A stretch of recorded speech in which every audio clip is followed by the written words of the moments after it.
everybody. Welcome to my 30-minute flow class.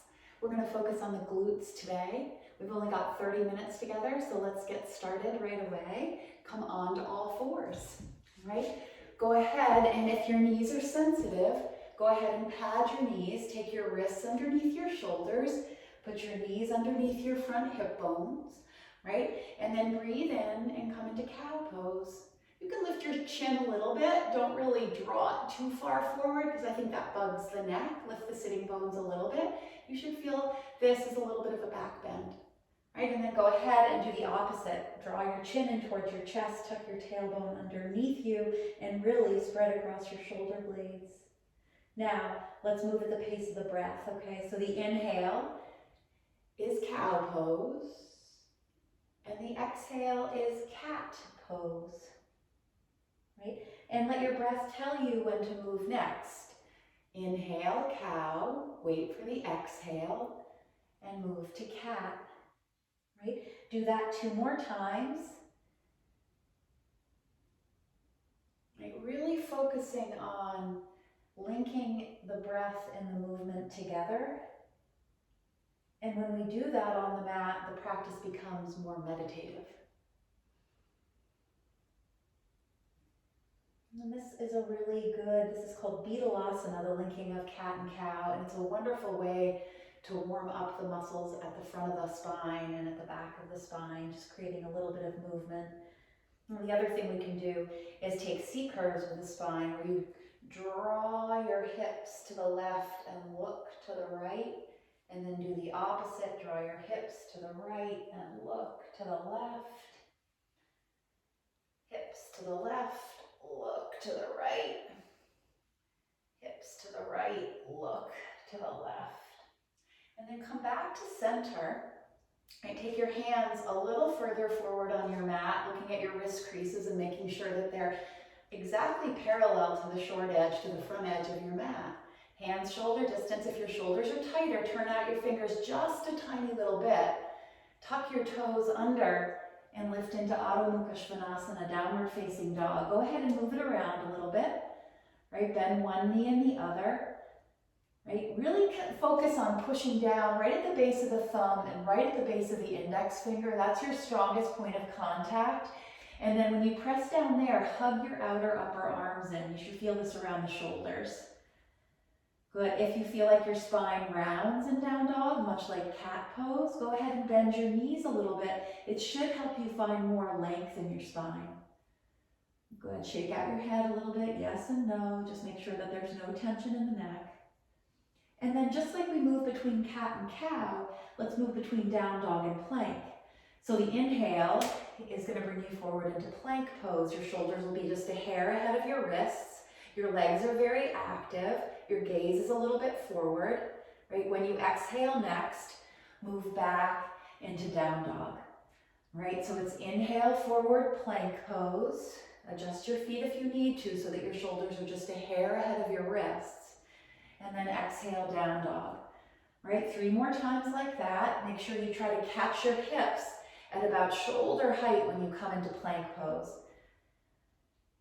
Right, and you're really just warming up the shoulders, closing them down in plank, and opening them up in down dog.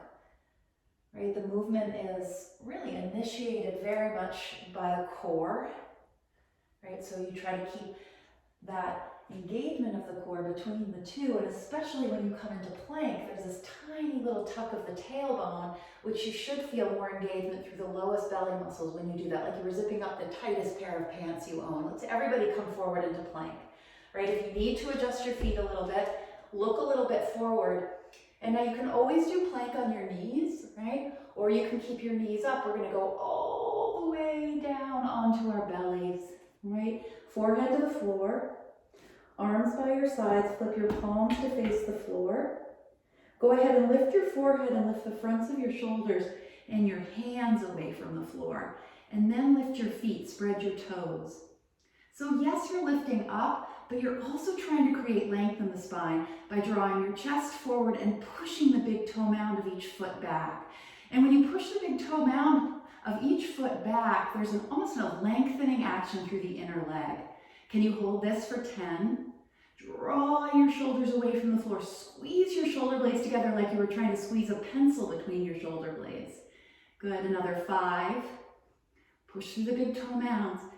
3, 2, and come on down. Come into crocodile pose. Stack your hands, bend your knees. Relax any tension that might have built in your lower back by just windshield wiping gently side to side with the shins. All right. And then walk your hands back and come back up to all fours. All right. Wrists right underneath your shoulders. We're going to do fire hydrant side to side. So right knee goes out, right knee comes down. Left knee goes out, left knee comes down. Right, left, and one thing to really think about is that both elbows stay extended. There's no bend in the elbow. Even as you draw your knee out to the side, there's a tendency to sink that elbow. Try to be very strong through the arms. Good, one more time each side. Hold the right side out. Now we're going to add a straight leg. It's going to become even more important when you straighten your right leg to keep your left arm straight and strong. Push into your hands, rebend the right knee, set it down. Left knee goes out to the side. Really resist that right elbow bending. Left leg straightens, spread your toes, come back to the center, knee down. Let's do that 3 times side to side. Right knee goes out, straighten, push into that left hand. Come back to the center, set it down. Left knee lifts out to the side, push it straight, spread the toes, bend the knee, set it down.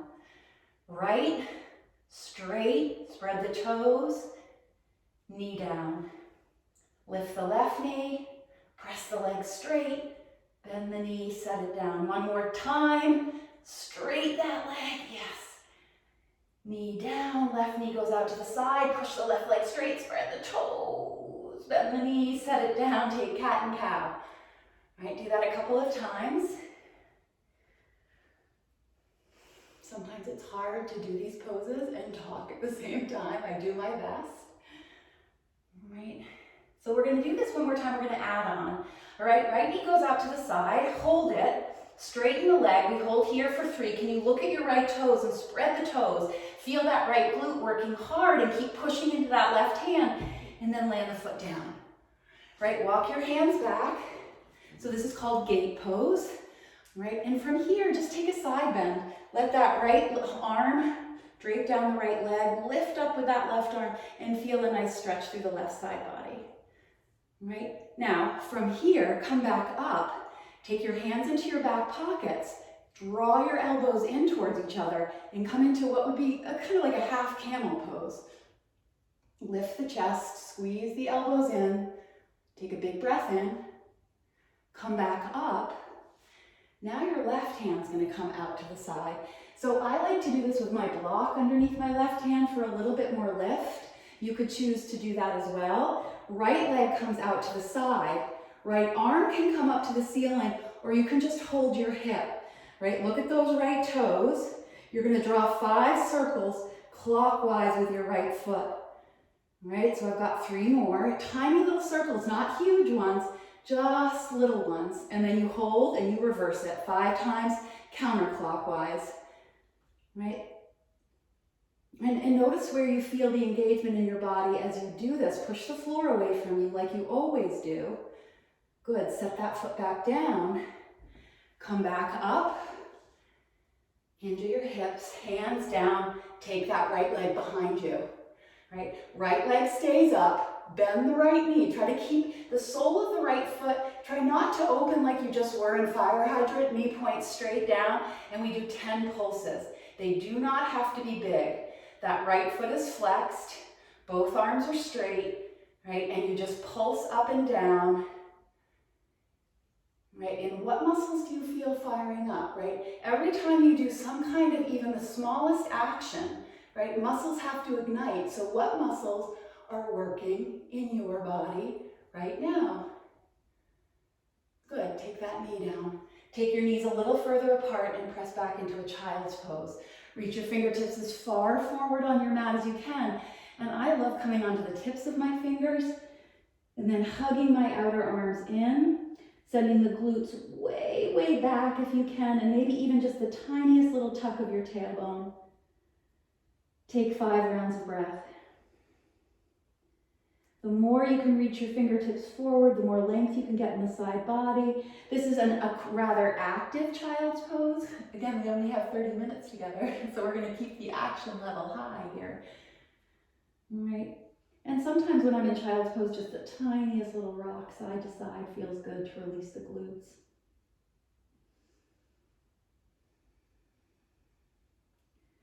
Palms come back down and you're back up onto all fours. All right? Bring your knees a little closer together. Reach that left leg out to the left so the knee is bent, and then straighten the left leg. Spread the toes, hold, right? Resist the collapsing of the right side by really pushing off your right hand. Lift that left foot as high as you can without collapsing on the right side. And then set that foot down and come back up. Gate pose, other side.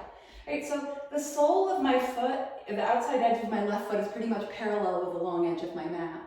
Right, and then we're just gonna take a side body stretch. Left arm drapes down left leg, right arm comes up, and then over, root into that right shin and the top of that right foot behind you.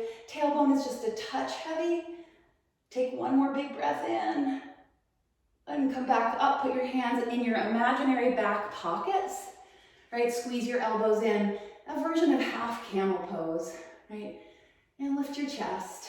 You can kind of push your tailbone down towards the floor a little bit. Don't overdo that, not tucking your tail here. Definitely a lot of action through lifting the chest. Squeeze your elbows towards each other to get more spreading across the collarbones. And then release your hands. You're going to take your hand off so it's even with your right knee. Right hand on the floor or a block. Left foot lifts. Hold your left hip or take your left arm high. Look at your left toes and then counterclockwise 5 times, little circles, spreading the toes the whole time, trying to keep the leg as high as you can without straining and without feeling it through the low back.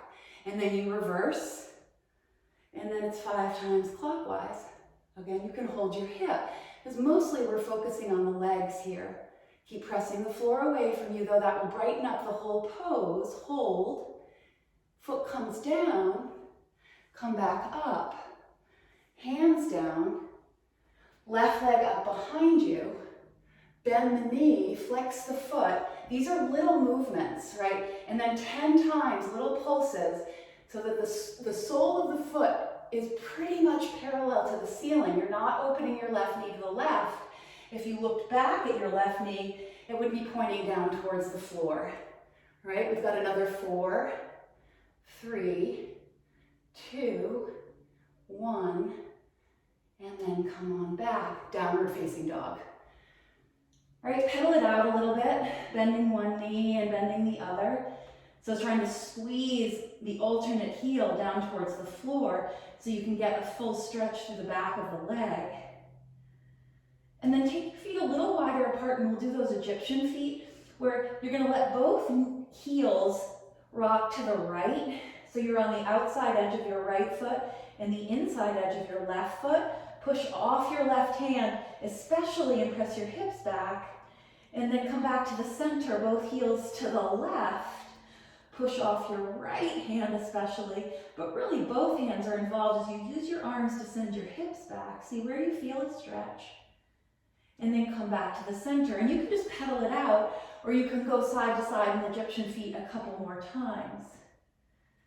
All right? Try to create length in your spine and your down dog, and feel there's a real pushing into the hands and sending the hips back and up. So finish what you're doing and then focus on the next time that you breathe out. At the very end of your exhale, look between your hands and step or lightly hop to the front of your mat. Take your hands to your shins, lift halfway up. Send your hips back and your heart forward, and send your shoulders back too. And then fold forward. Take your hands to your hips, bend your knees a little bit, and come up with a straight spine. All So you're gonna take your feet to the outside edges of your mat. All right, and turn your toes out just a tiny little bit, not much at all. You can see mine are just a little bit turned out, right? So the outside edges of my feet aren't completely parallel to each other. All right, now we're gonna do a series of squats to emphasize some glute strength and some hip opening at the same time. For me, the arm variation that I like is to hold a strap. Some of you have done this with me before, right? Where your hands are shoulder distance apart on the strap. I'm going to demonstrate that in a moment, but let's start without the strap, just holding our hips. All right, so we're going to build on this. You're going to lower down into a squat, and the emphasis here is inner knees apart. Look at my knees for a second, I don't want this to happen where your knees collapse in. The emphasis is inner knees out, and you're in the outside edges of your feet and back in your heels as well. Right, so this is going to be your lowest point, and you're going to challenge yourself. How low can you go, but never lower than your knees, okay? So not down here into Malasana. Actually, it gets easier if you sit that low, okay? Especially if you have open hips. So this would be our lowest point, tailbone and knees in line, inner knees apart, right? And then we stand up, flex your knees, right? So you lift your kneecaps, flex your quadriceps rather, and tuck your tail a little bit, okay? So you're squeezing your glutes, right? And then you sit way back like you were reaching for the tiniest little stool behind you. Inner knees out, and then stand up, squeeze your glutes, tuck your tail, flex your quadriceps. Good, and then we move. Inner knees out, sit low, stand up, tuck your tail, flex your quads, go down and up and down, sit back, inner knees out and up, right, and down and up. We're gonna add on now, okay, and I'll do it holding the strap so you can see, right, this becomes work for the shoulders too. We're gonna hold down for a count of 2, up for 1, down for a count of 2, up for 1, and then we'll add on from there.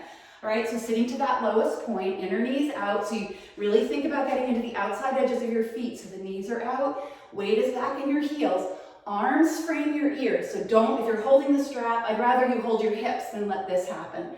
All right, hold for 2, 1, stand up, lift your kneecaps, flex your quads, down again, 2, 1, up, tailbone heavy, down for 2, 1, and up.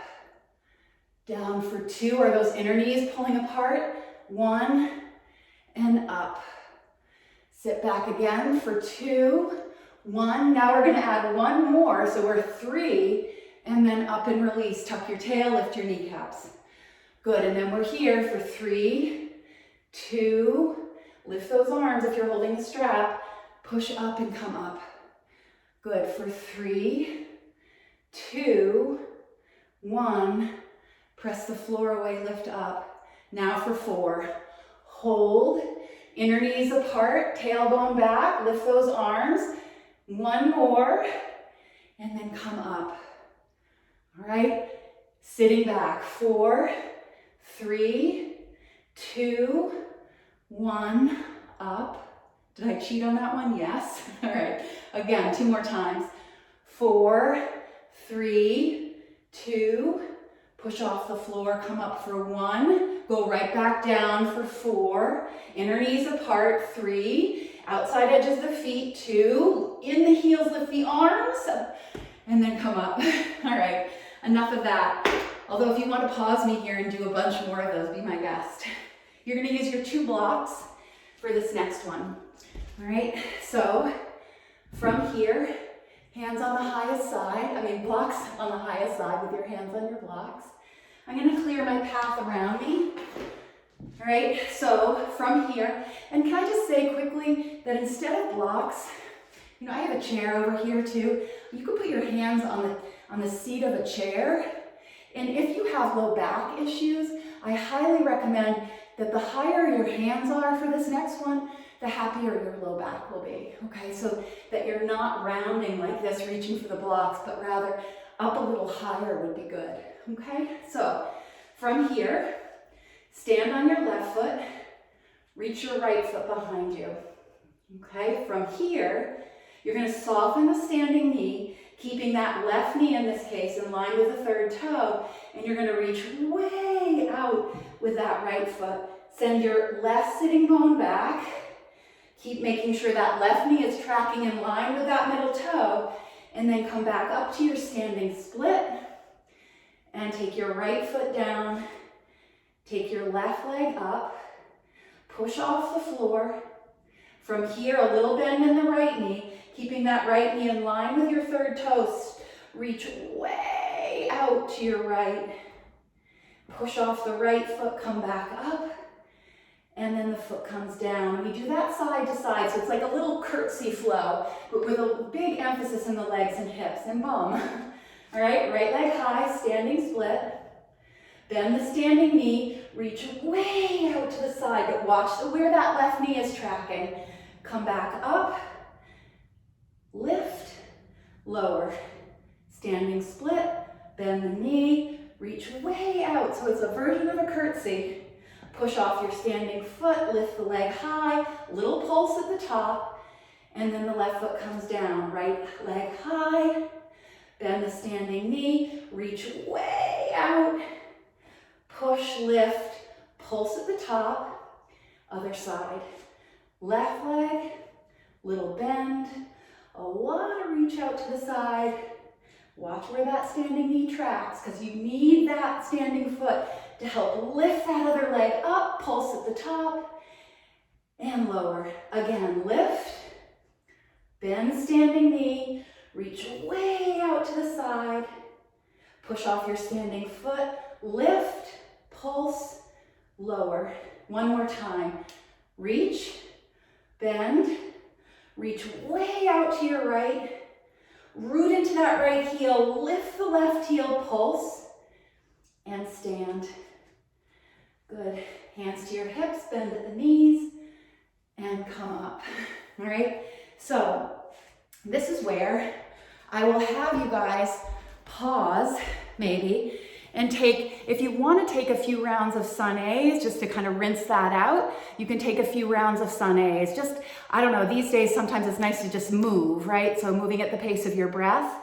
Otherwise, you hold down dog for a couple of breaths, right? So those of you that want to pause and take 5 or so rounds of sun A's, do it.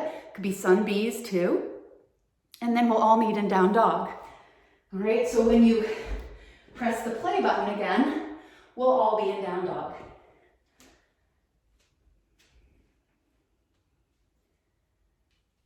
And you pedal it out in down dog, bending one knee and bending the other. And then drop your knees, cross your ankles, sit over your crossed ankles until you come down onto your seat, okay? So we're gonna lie down as if we were setting up for a bridge pose. So for that, feet hips distance apart. Make sure you can touch your heels with your fingertips. What you really want is to make sure your knees are over your heels, right? And then bring your feet just a little bit closer together. We're gonna do what I call a marching bridge. It's a little bit of a challenge. We'll do about 10 on each side. So push off your feet, lift your hips. Couple different arm variations, robot arms, right? So your elbows push down and your fingertips press up. If you can, interlace your fingers underneath you and draw your outer upper arms in towards each other, right? So marching bridge, your hips stay high, and you do want your feet a little closer together than what would be in a traditional bridge, all right? So keeping the hips this high, right knee in, right foot down, left knee in. And we do that 10 times, trying not to lower your hips as you do this, all right? And you keep working this, and I think going a little more slowly is helpful. So think about this where the chest stays lifted, but you lift and lower alternate feet like you were marching in place. If this ever bothers your low back, hold bridge instead, right? So continue that, keep marching in place for another 5, 4. Did you notice I stopped marching, but you should keep marching. 3. Good. 2. And then everybody let your hips come down. Right, from here, let your shoulders come out so you're lying with, you can feel your spine, especially your thoracic spine, connect down towards the floor. Take your feet to the very outside edges of your mat, and then let your knees knock together in constructive rest pose. Do cactus arms. Close your eyes and take a few rounds of breath. Okay, feel the rise and fall of your chest as you breathe. See if you can bring that breath, direct the breath all the way down into your belly. I think at times of stress, our breath stays very close up high in the chest. And if you can breathe a little more slowly, a little bit more deliberately, you might even feel that the breath goes lower down towards the belly. It's really more visualization, but what's really about is slowing down and deepening the breath. From here, do just the opposite. Bring your feet to touch the soles of your feet. Let your knees go out to the sides. And arch and tuck your low back a couple of times. Don't exaggerate it too much, but a little tuck of the tail so you feel the lower back come towards flat on the mat. And then as you breathe in, a little bit of arching action of the lower back away from the floor. And really what you're doing is arching and tucking the pelvis. And for me, with tighter hips, I feel this through the inner leg and groin when I do it.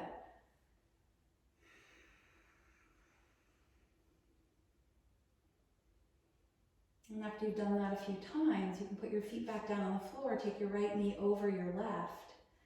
Right? You can keep your arms in cactus, or you could do a big wide T with your arms. Shift your hips a few inches to the right. So you're really picking up your hips and swinging them towards the right side of your mat, and then letting your knees drop to the left.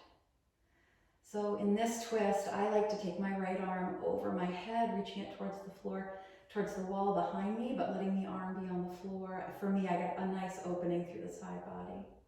Both shoulder blades stay on the floor, and you bring your attention back to your breathing. Just notice that in my case, the knees definitely don't touch the floor. And I'd probably benefit by putting something underneath my knees, a towel, a block. It would feel more restorative if I had a prop under my knees. And maybe it would for you too.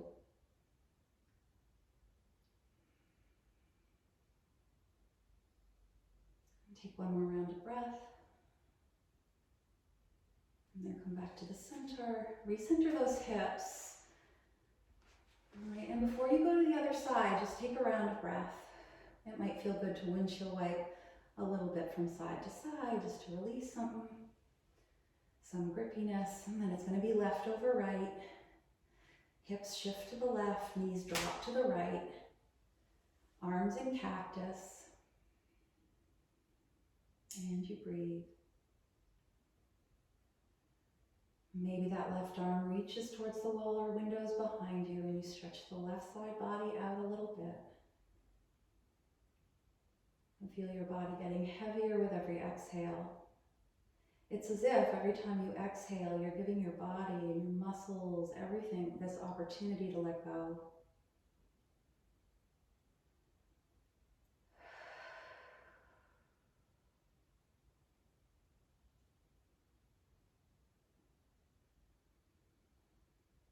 And then come back to the center. Uncross. Give your knees a hug in so that your low back flattens down into the floor, and then give yourself a couple of gentle rocks side to side to massage out your low back. The truth is that when we work our glutes, for some of us, the low back gets a little grumpy about it. And so a simple rocking action side to side can massage out some of those muscles. All right. So I'm going to have you set up for Shavasana now, the most important pose that we practice. Right? So if you have something to cover your eyes, put something over your eyes. If you want to put an extra layer on, an extra sweatshirt or sweater, whatever you have nearby, then do that.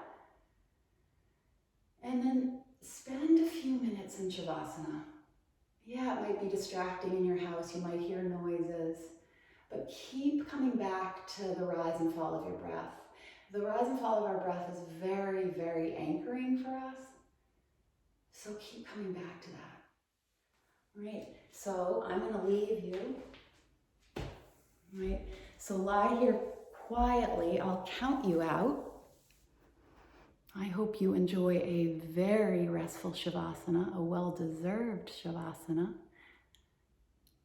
I'm counting out at 5, 4, 3, 2, Shavasana.